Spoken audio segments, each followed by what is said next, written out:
Hello everyone, welcome to our channel current and affairs.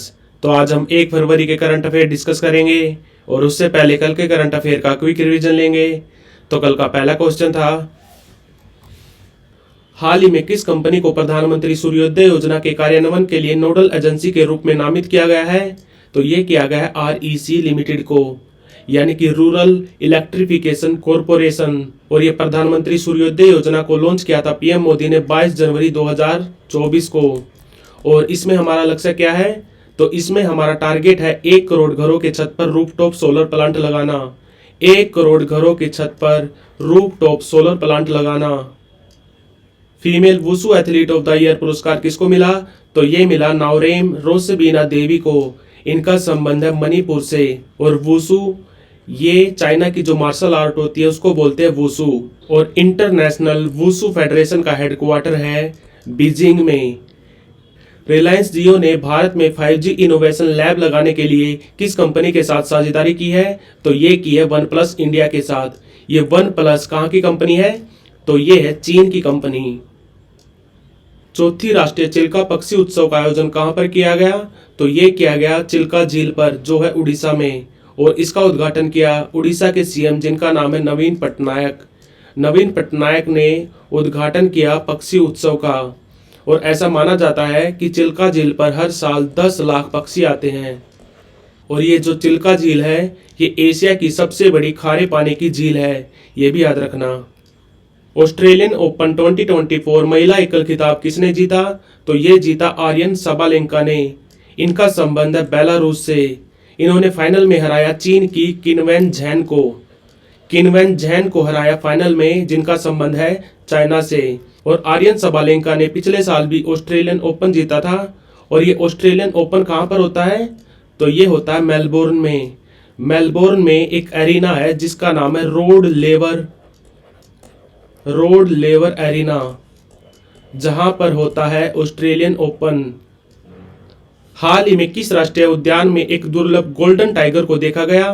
तो ये देखा गया काजीरंगा नेशनल पार्क, जो है असम में, जहां पर पाए जाते हैं भारत के 90% एक सींग वाले गैंडे। किस कंपनी ने दुनिया के सबसे बड़े मैथेनॉल का फार्मूला होता है CH3OH। दुनिया के सबसे बड़े मैथेनॉल संचालित शिपिंग कंटेनर का अनावरण किसने किया? तो कंपनी का नाम है AP मोलर मस्क। और जहाज का नाम है NA मस्क। और ये कंपनी कहाँ की है? तो ये कंपनी है डेनमार्क की। हेडक्वार्टर इसका कोपेनगन में। कोपेनगन कैपिटल ऑफ डेनमार्क। हाल ही में किस राज्य के मुख्य निर्वाचन कार्यालय यानी कि चीफ इलेक्टोरल ऑफिस को साल 2023 में चुनाव के सुचारू संचालन के लिए सर्वश्रेष्ठ प्रदर्शन करने वाले राज्य का पुरस्कार दिया गया? तो ये मिला छत्तीसगढ़ के मुख्य निर्वाचन कार्यालय को। और छत्तीसगढ़ में टोटल विधानसभा सीट है 90 में से 54 जीती है बीजेपी ने, 35 जीती है कांग्रेस ने, और बची हुई एक सीट जीती है गोंडवाना गणतंत्र पार्टी ने। समेली यानी कि Samaleswari temple area management and local economy initiative परियोजना का उद्घाटन किस राज्य में किया गया? तो ये किया गया उड़ीसा में, जहां पर सीएम है नवीन पटनायक। पार्टी का नाम है BJD, बीजू जनता दल, जो बनी थी 1997 में। और यहाँ पे राज्यपाल है रघुवर दास। भारत किस कंट्री को ब्रह्मोस सुपरसोनिक क्रूज मिसाइल के लिए ग्राउंड सिस्टम का निर्यात करेगा? तो भारत ब्रह्मोस का निर्यात करेगा फिलीपींस के साथ। और ये डील साइन हुई है $375 मिलियन में। और ये ब्रह्मोस भारत और रूस का ज्वाइंट वेंचर था। इसमें ब्रह्म का मतलब है ब्रह्मपुत्र नदी, और मोस का मतलब है एक नदी का नाम मोसुका नदी, जो पाई जाती है रूस में। तो बढ़ते हैं आज की वीडियो की तरफ। आज का पहला क्वेश्चन है, हाल ही में अजाली ओसोमानी किस कंट्री के राष्ट्रपति बने हैं? तो अजाली ओसोमानी लगातार चौथी बार राष्ट्रपति बने हैं कोमोरोस के। ये कोमोरोस कंट्री कहाँ पर है? तो अगर मैप में देखेंगे तो यहाँ पर है मेडागास्कर, और ये है अफ्रीका।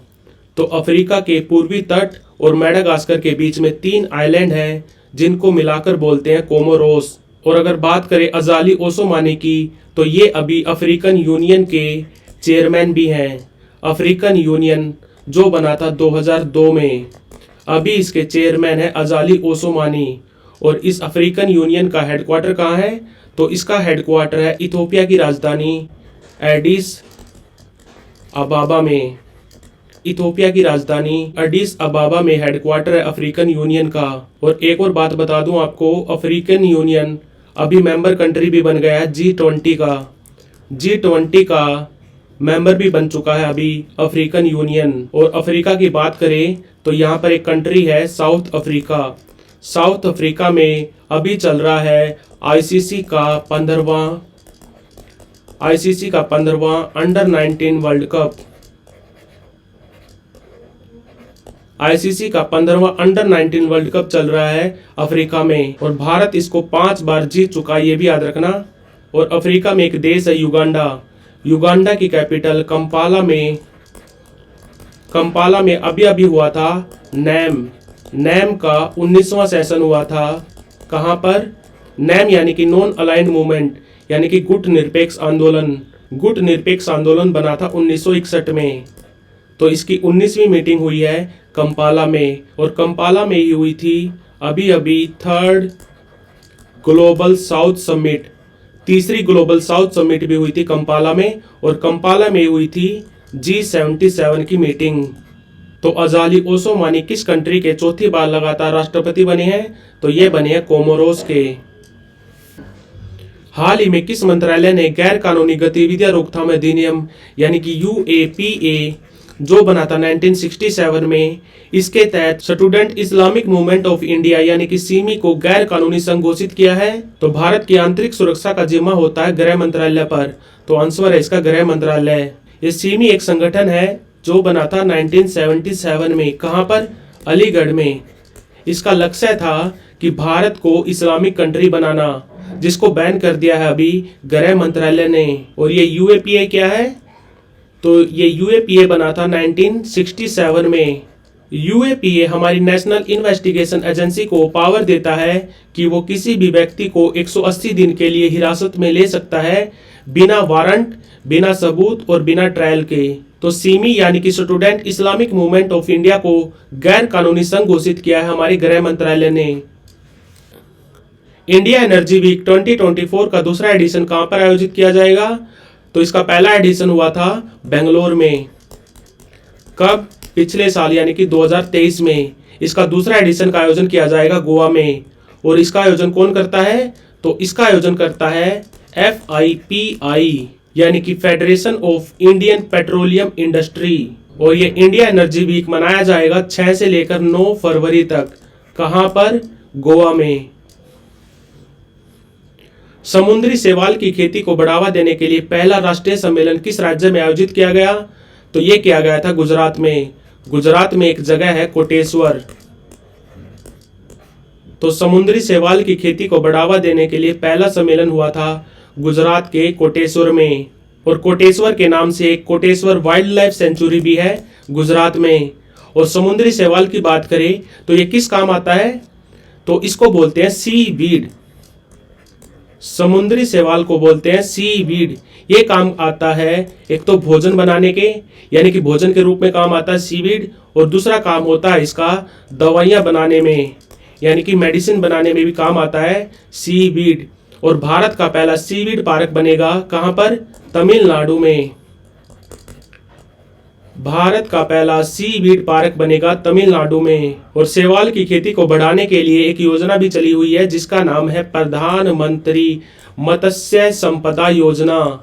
प्रधानमंत्री मत्स्य संपदा योजना। तो समुद्री शैवाल की खेती को बढ़ाने के लिए पहला राष्ट्रीय सम्मेलन हुआ गुजरात के कोटेश्वर में। हाल ही में किस कंट्री ने सिमोर्ग रॉकेट के माध्यम से 3 सैटेलाइट छोड़े जिनका नाम है केयान 2, हैथेफ 1 और महदा? तो ये छोड़े हैं ईरान ने। ईरान की स्पेस एजेंसी का नाम है ईरानियन स्पेस एजेंसी। और ईरानियन स्पेस एजेंसी ने एक सैटेलाइट भी छोड़ा था थोड़े दिन पहले जिसका नाम था सोराया। सोराया को छोड़ा था इन्होंने किस रॉकेट के माध्यम से? तो रॉकेट का नाम है केम 100। और अगर बात करें ईरान की तो ईरान की कैपिटल है तेहरान और यहाँ पे राष्ट्रपति हैं इब्राहिम रईसी। इब्राहिम रईसी। और ईरान की आर्मी को बोलते हैं रिवॉल्यूशनरी गार्ड। ईरान की आर्मी को बोलते हैं रिवॉल्यूशनरी गार्ड। और यहाँ पर करेंसी चलती है रियाल। तो सीमोर्ग रॉकेट के माध्यम से 3 सैटेलाइट छोड़े हैं ईरान ने। भारतीय रंग महोत्सव 2024 मुंबई के राष्ट्रीय प्रदर्शन कला केंद्र से शुरू होगा। यह किस संगठन द्वारा आयोजित किया जाता है? तो भारतीय रंग महोत्सव का आयोजन करता है राष्ट्रीय नाट्य विद्यालय, यानी कि नेशनल स्कूल ऑफ ड्रामा, जो बना था 1959 में। और अभी इसके चेयरमैन है परेश रावल। और ये भारतीय रंग महोत्सव स्टार्ट होगा 1 फरवरी से, खत्म होगा 21 फरवरी को। और ये स्टार्ट होगा मुंबई से और ये खत्म होगा दिल्ली में। और भारतीय रंग महोत्सव 2024 के ब्रांड एम्बेसडर होंगे कौन? पंकज त्रिपाठी। पंकज त्रिपाठी होंगे ब्रांड एम्बेसडर ऑफ भारतीय रंग महोत्सव 2024। और इसका थीम है वासुदेव कुटुंबकम वंदे भारंगम। वासुदेव कुटुंबकम वंदे भारंगम। तो भारतीय रंग महोत्सव का आयोजन करता है हमारा एनएसडी, यानी कि राष्ट्रीय नाट्य विद्यालय। कौन नई पुस्तक the cooking books A literary memoir के लेखक हैं? तो इसको लिखा है रामचंद्र गुहा जी ने। और रामचंद्र गुहा जी की 2 बुक और याद रखनी है आपको। एक तो याद रखनी है Gandhi before India, Gandhi before India. और दूसरी याद रखनी है इंडिया आफ्टर गांधी, जिसको लिखा था रामचंद्र गुहा जी ने। तो आंसर है इसका रामचंद्र गुहा। भारतीय मूल के किस वैज्ञानिक को यूनाइटेड किंगडम ने बेला वातनिक अवार्ड फॉर यंग साइंटिस्ट 2024 से सम्मानित किया है? तो ये किया है 3 भारतीयों को, जिनका नाम है मेहुल मलिक, डॉक्टर तन्मय भरत और प्रोफेसर राहुल आर नायर को। ये अवार्ड दिया जाता है 42 साल से कम आयु के साइंटिस्ट को। और इस साल ये दिया गया है 9 साइंटिस्ट को, जिनमें से 3 है भारतीय मूल के, जिनका नाम है Mehul Malik, doctor Tanmay Bharat, professor Rahul R Nair. और इसको कौन देता है? तो इसको देता है यूनाइटेड किंगडम। हाल ही में भारतीय वायुसेना ने किस राज्य में वायु शक्ति 2024 अभ्यास आयोजन करने की घोषणा की है? तो भारतीय वायुसेना साल 2024 में 3 बड़े अभ्यास करेगी। पहला है वायु शक्ति, दूसरा है गगन शक्ति और तीसरा है तरंग शक्ति। तरंग शक्ति होगी अगस्त में। कहां पर? जोधपुर में, जोधपुर राजस्थान में। गगन शक्ति होगी अप्रैल में। और अप्रैल में ये होगी भारत के उत्तरी छोर से लेकर दक्षिणी छोर तक और पश्चिमी छोर से लेकर पूर्वी छोर तक, यानी कि पूरे भारत में। और वायु शक्ति 2024 का आयोजन होगा पोखरण में। पोखरण है जैसलमेर में और जैसलमेर है राजस्थान में। और अभी हमारे वायुसेना के चीफ हैं VR चौधरी, यानी कि विवेक राम चौधरी। तो आंसर है इसका राजस्थान। राष्ट्रपति द्रौपदी मुर्मू ने किसको राज्यसभा सदस्य के लिए नामित किया है? तो ये किया है सतनाम संधू को। चंडीगढ़ यूनिवर्सिटी ये बनी थी 2012 में। 2012 में चंडीगढ़ यूनिवर्सिटी बनी थी और इसके फाउंडर भी थे सतनाम सिंह संधू, जो अभी चांसलर भी हैं चंडीगढ़ यूनिवर्सिटी के। और बात करें अगर राज्यसभा की, तो राज्यसभा को बोला जाता है अपर हाउस और लोअर हाउस बोला जाता है लोकसभा को। और राज्यसभा में टोटल मेंबर होते हैं 250। राज्यसभा में टोटल मेंबर होते हैं 250, जिसमें से 238 रिप्रेजेंट करते हैं स्टेट और यूटी को और 12 को नॉमिनेट करता है हमारा राष्ट्रपति, यानी कि प्रेसिडेंट। और राज्यसभा के सदस्य का कार्यकाल होता है 6 साल का। और अभी हमारे राज्यसभा के चेयरमैन कौन है? तो वो है भारत के 14वें वाइस प्रेसिडेंट, जिनका नाम है जगदीप धनखड़। और राज्यसभा के अभी सेक्रेटरी जनरल कौन है? तो वो हैं प्रमोद चंद्र मोदी। तो अभी अभी राष्ट्रपति द्रौपदी मुर्मू ने किसको राज्यसभा संसद के लिए नामित किया है? तो ये किया है सतनाम सिंह संधू को। तो like, share, subscribe. Thank you for watching current अनअफेयर्स।